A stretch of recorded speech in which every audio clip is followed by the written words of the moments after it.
শান্তিনিকেতন নামটা শুনলেই মনে হয় না একরাশ শান্ত আর সংস্কৃতির মেলবন্ধন। আমরা কতবারই না কবিগুরুর লেখা কিংবা গুরুজনদের মুখ থেকে এই লাল মাটির দেশের কথা শুনেছি, কিন্তু চোখের সামনে সেই স্বপ্নকে দেখার অনুভূতি কি তার চেয়েও বেশি সুন্দর নয়? আজ আপনাদের নিয়ে যাব এমন এক যাত্রায় যেখানে মিশে আছে বীরভূমের ধুলোবালি, বাউল গানের একতারা আর ঐতিহাসিক পৌষ মেলার এক রঙিন কোলাহল।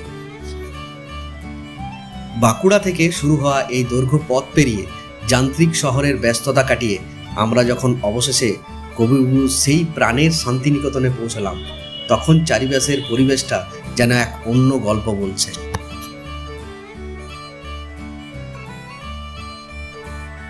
পাথরের খোদাই করা শিল্প থেকে শুরু করে ধানের শীষের তৈরি পাখির বাসা, কি নেই এই মেলায়। সবটুকু অভিজ্ঞতায় আজ আপনাদের সঙ্গে ভাগ করে নেব। চলুন তবে আমরা দেখে নিই শান্তিনিকেতনের পরিবেশ আর আমাদের এবারের পৌষ মেলার ভ্রমণের কিছু অবিস্মরণীয় মুহূর্ত।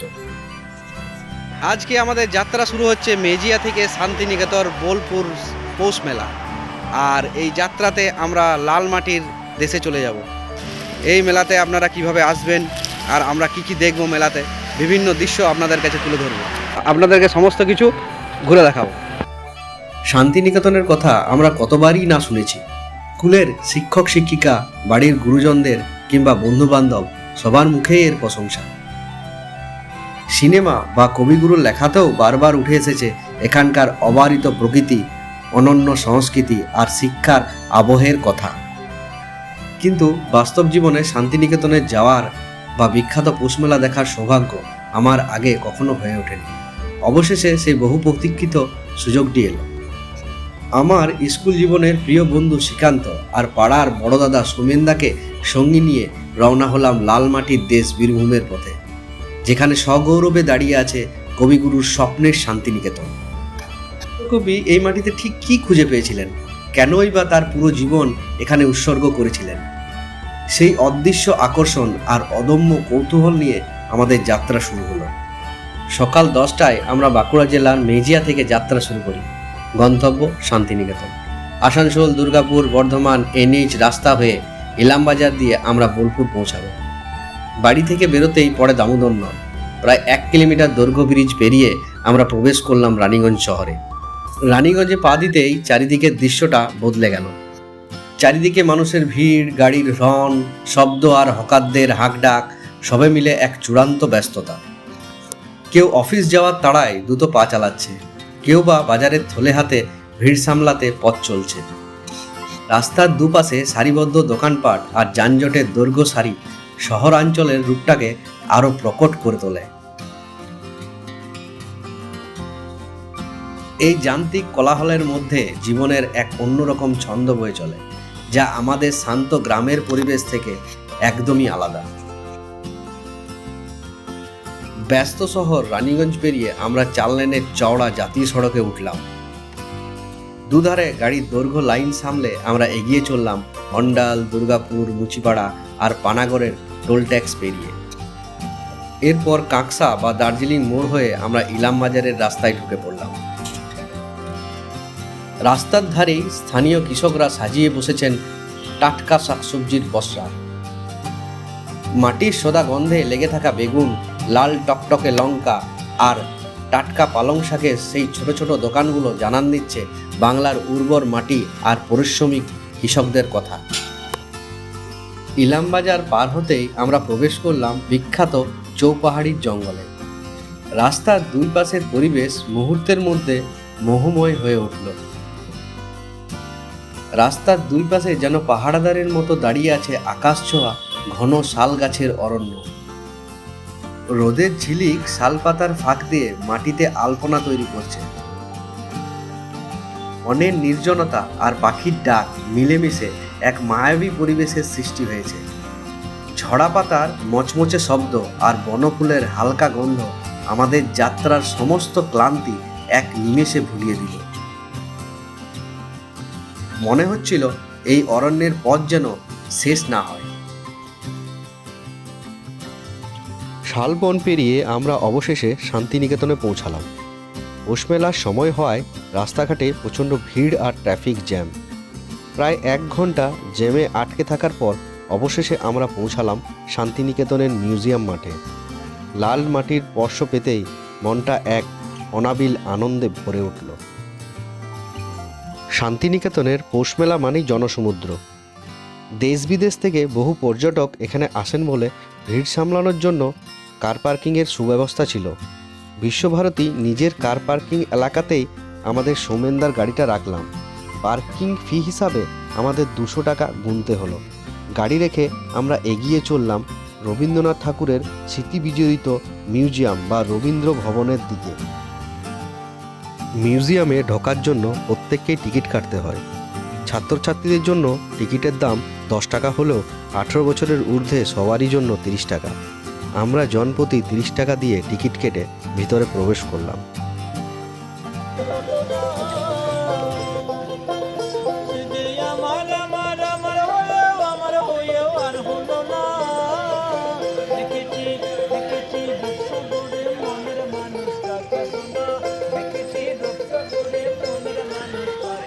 মিউজিয়ামের ভিতরে পা রাখতে এক অদ্ভুত প্রশান্তি আমাদিকে ঘিরে ধরল।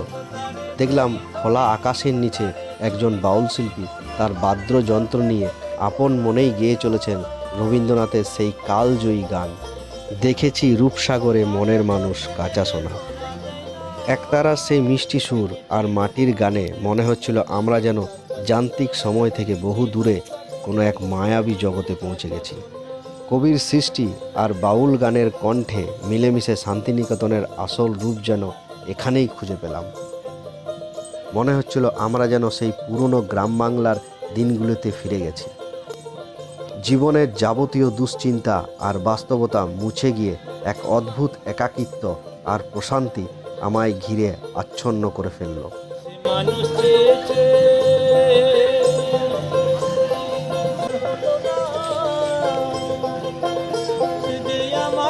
মিউজিয়ামের ভিতরে অনেক গুণীজনের মূর্তি বা স্ট্যাচু দেখলাম। বিশেষ করে ব্রিটিশ বিরোধী আন্দোলনের মহানায়কদের উপস্থিতি আমাকে মুগ্ধ করল। সাঁওতাল বিদ্রোহের প্রধান 2 নেতা হলেন সিধু আর কানু মুর্মু। 1855 সালে অন্যায়ের বিরুদ্ধে তারা তীর-ধনুক হাতে যে লড়াই শুরু করেছিলেন তা আজও শোষণের বিরুদ্ধে প্রতিবাদের অনুপ্রেরণা যোগায়। তীরথ সিং, তিনি ছিলেন খাসি পাহাড়ের এক বীর যোদ্ধা ও স্বাধীনতা সংগ্রামী।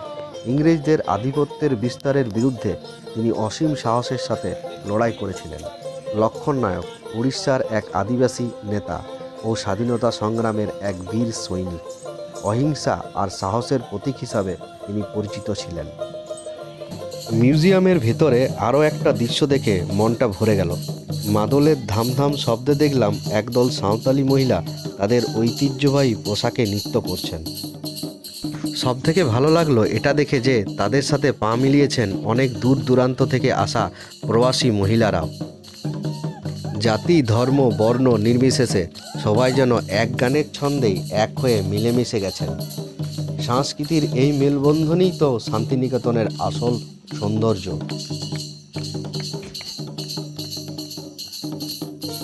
এরপর আমরা ছোট ছোট কিছু স্টল ঘুরে দেখলাম। সেখানে কবিগুরু রবীন্দ্রনাথ ঠাকুর এবং ভাস্কর রামকিঙ্কর বেজের শিল্পকর্মের উপরে ভিত্তি করে তৈরি করা নানান সামগ্রিক বিক্রি হচ্ছিল। তাদের কাজগুলো দেখলেই শিল্পসত্তার গভীরতা বোঝা যায়। মিউজিয়াম থেকে পৌষ মেলার দূরত্ব প্রায় 3 কিলোমিটার। আমরা টোটো নিলাম, যার ভাড়া জনপ্রতি 20 টাকা। তবে ভিড়ের কারণেই মেলা শুরু প্রায় 1.5 কিলোমিটার আগেই টোটো আমাদেরকে নামিয়ে দিল। আমরা হেঁটেই মেলার উদ্দেশ্যে এগোলাম।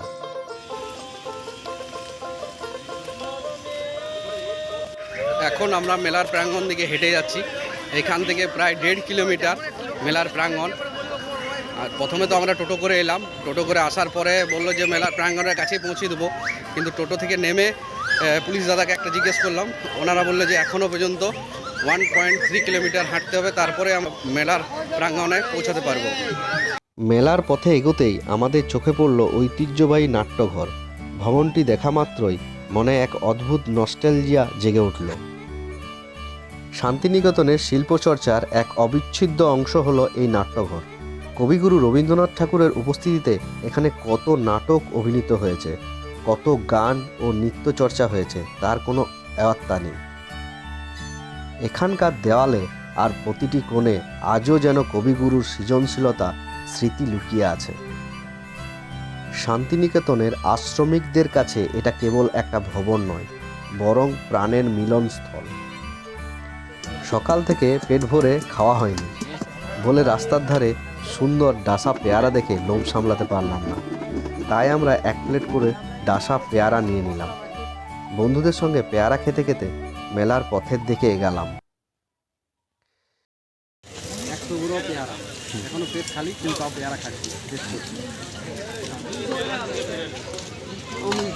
কিছুটা এগিয়েই আমরা দাঁড়ালাম শান্তিনিকেতনের অন্যতম পবিত্র স্থান ছাতিমতলার সামনে। মহিষী দেবেন্দ্রনাথ ঠাকুর এই ছাতিম গাছের নিচে ধ্যানে বসে শান্তি লাভ করেছিলেন। এটি শান্তিনিকেতনের প্রতিষ্ঠাতার মূল ভিত্তিভূমি এবং আধ্যাত্মিক চেতনার কেন্দ্র। আজও বিশ্বভারতীর সমাবর্তন উৎসবে এখান থেকে সপ্তর্ষি বা ছাতিম পাতা দিয়ে শিক্ষার্থীদের সম্মান জানানো হয়। এই জায়গাটির গাম্ভীর্য আর নিঃশব্দতা মানুষের মনে প্রশান্তি এনে দেয়। কিছুক্ষণ যেতেই চোখে পড়ল এক অপরূপ দৃশ্য। দুজন বাউল একতারা বাজিয়ে রবীন্দ্রসঙ্গীত গাইছিলেন, আর তাদের সুরের তালে একদল মহিলা ছন্দ মিলিয়ে নাচছিলেন। মাটির সুর আর নাচের সেই মেলবন্ধন আমাদেরকে মুগ্ধ করে দিল।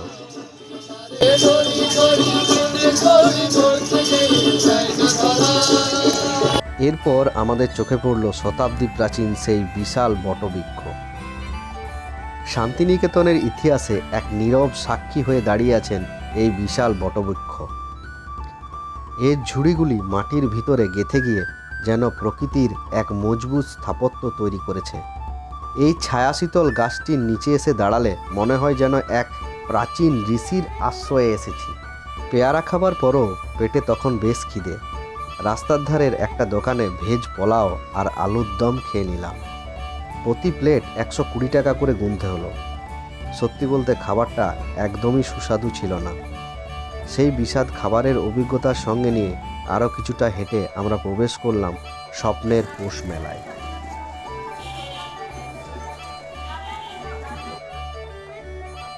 দৈর্ঘ্য পথ পেরিয়ে অবশেষে আমরা পৌঁছালাম মেলার প্রাঙ্গণে। এই মেলাটি যেন এক অদ্ভুত মিলন মেলা, যেখানে গ্রাম বাংলার প্রাচীন ঐতিহ্যের সঙ্গে আধুনিক শহরের আধুনিকতা দারুণ সামঞ্জস্য দেখা যায়। মেলার একদিকে যেমন মাটির হাঁড়ি, কড়াই আর আসবাবপত্র, অন্যদিকে শহরের মতো সুন্দর সুন্দর জামাকাপড় আর হরেক রকমের দোকান। শিশুদের জন্য নাগরদোলা, ব্রেক ড্যান্স আরও হরেক রকমের খেলনা মেলাটিকে আরও প্রাণবন্ত করে তুলেছে। মেলার একটি বড় অংশ জুড়ে ছিল বাচ্চাদের রাজত্ব। ছোটদের জন্য প্লাস্টিক ও কাঠের তৈরি হরেক রকম খেলনার গাড়ি আর পুতুলের পরশা বসেছে।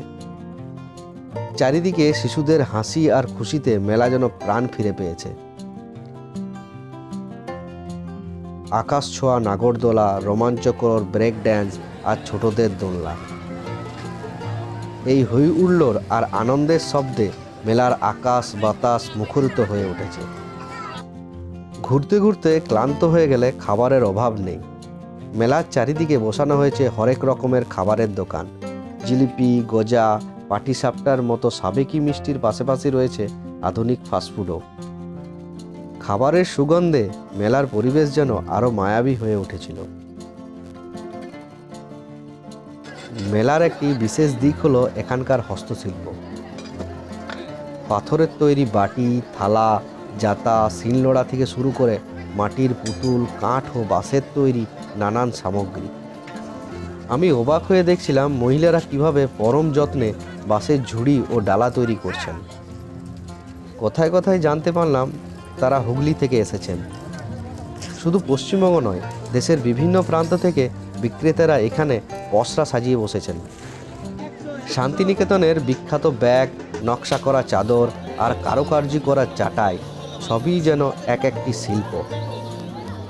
কিছু দূর গিয়ে আমার নজর কাড়ল ধানের শীষের তৈরি পাখির বাসা। বাংলার কৃষিজীবী মানুষের শৈল্পিক মনের পরিচয় পাওয়া যায় এই ধানের শীষের তৈরি এই ঘর সাজানো জিনিসগুলিতে। সোনালি রঙের ধানের শীষগুলোকে বুনে বুনে যেভাবে সুন্দর পাখির বাসা তৈরি করা হয় তা সত্যিই অতুলনীয়। এটি কেবল ঘর সাজানো জিনিস নয়, বরং বাংলার সমৃদ্ধ ঐতিহ্যের এক সুন্দর প্রকাশ। এরপর দেখলাম বাঙালির প্রাণের বাদ্যযন্ত্র একতারা। এটি দেখে ছোটবেলার কথা মনে পড়ে গেল। কি দেখে চিনতে পারছেন কি এটা? এটা হলো একতারা। যখন ফকিরা বাড়ির দরজায় এসে একতারা বাজিয়ে গান শোনাতেন। একতারা হলো বাউল ও মর্মী সাধকদের হৃদয়ের স্পন্দন। একটি মাত্র তারের সুর দিয়ে ব্রহ্মাণ্ডের কথা বলার এই অদ্ভুত ক্ষমতা তা কেবল এই বাদ্যযন্ত্রেই আছে। এর টুংটুং শব্দ মনের ভিতরে এক গভীর একাকিত্ব আর আধ্যাত্মিক বোধ তৈরি করে। একতারা দেখলেই মনে পড়ে যায় বাংলার সেই মেঠো সুর আর শিকড়ের টান। মেলার এক প্রান্তে দেখলাম লোহার বাসনের বিশাল সম্ভার। গৃহস্থলীয় নিত্য প্রয়োজনীয় লোহার হাঁড়ি, কড়াই, ডাবু আর খুন্তিগুলো সাজানো রয়েছে সুনিপুণভাবে। আর পাশেই চকচক করছে স্টিলের হরেক রকমের আধুনিক সামগ্রী। নজর কাড়ল মাটির তৈরি অসাধারণ সব আসবাবপত্র। পোড়া মাটির সেই কারুকার্য দেখলে মনে হয় শিল্পীরা যেন মাটির ভেতরে প্রাণ ঢেলে দিয়েছেন। মেলার ভিতরে ঘোরাঘুরি করতে করতে ক্লান্তি দূর করতে এক কাপ চা খেয়ে নিলাম। শীতের সন্ধ্যায় সেই ধোঁয়া ওঠা চায়ের স্বাদ ছিল অসাধারণ। সারাদিনের ঘোরাঘুরির শেষে শরীরের ক্লান্তি থাকলেও মনটা শান্তিনিকেতনের স্মৃতিতেই ছিল ভরপুর। আমাদের এই ভ্রমণ কাহিনী আপনাদের কেমন লাগলো তা অবশ্যই কমেন্ট করে জানাবেন। আবার দেখা হবে আপনাদের সঙ্গে অন্য কোনো নতুন অভিজ্ঞতার গল্প নিয়ে। ততদিন পর্যন্ত ভালো থাকুন, সুস্থ থাকুন আর বাংলার সংস্কৃতি ও ঐতিহ্যের সঙ্গে থাকুন। নমস্কার।